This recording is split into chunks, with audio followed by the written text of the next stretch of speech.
Pour démarrer, de bonne heure, une boisson chaude. On s'attend banalement au café, un peu trop clair et trop vert pour en être. C'est pas de l'ortie blanche, c'est de l'ortie piquante. Et voilà, c'est des vertus toniques. Un peu diurétique, c'est pour ça que j'en donne pas beaucoup. L'idée d'Hubert, c'est d'utiliser la digue morte comme une ligne frontière. D'un côté, l'eau douce du canal de la Somme et les herbes qui vont avec. De l'autre, la mer et les plantes halophiles, celles qui aiment pousser les pieds dans l'eau salée. On commence par les herbes de terre, l'ortie justement, avec ses protéines qu'elle protège tant de son pouvoir urticant.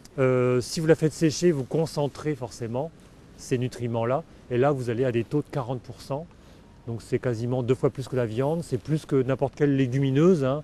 La légumineuse qui est la plus riche en protéines, c'est le soja. On est encore au-dessus, hein, avec l'ortie. Râpeuse comme une langue de vache et dessinée comme l'oreille de l'âne, c'est la consoude. Consoude, ce nom-là, lui vient aussi de ses propriétés médicinales. C'est qu'elle elle reconsolide les tissus, les os. Les pieds dans le sel, à marée montante, il cueille les herbes des Molières. L'absinthe maritime, très odorante, délicieuse en beignets fricassés. Ou l'obione, crue, elle est croquante. Juste séchée au four, elle devient chips apéritive. De chaque pas, Hubert fait une gourmandise ou un enseignement. Aujourd'hui, on se rend compte que les bourgeons de platane servent à guérir ce qu'on appelle le vitiligo, la dépigmentation de la peau.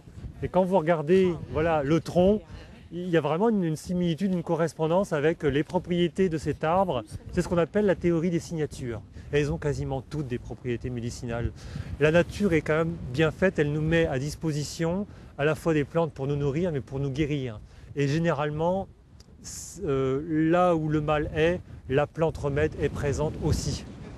12 heures, l'heure du retour et de la mise en bouche des recettes imaginées sur le chemin. Papillotes de consoude, oreillettes de poisson et filets de sardines émiettés à l'armoise maritime. Inattendu et délicieux.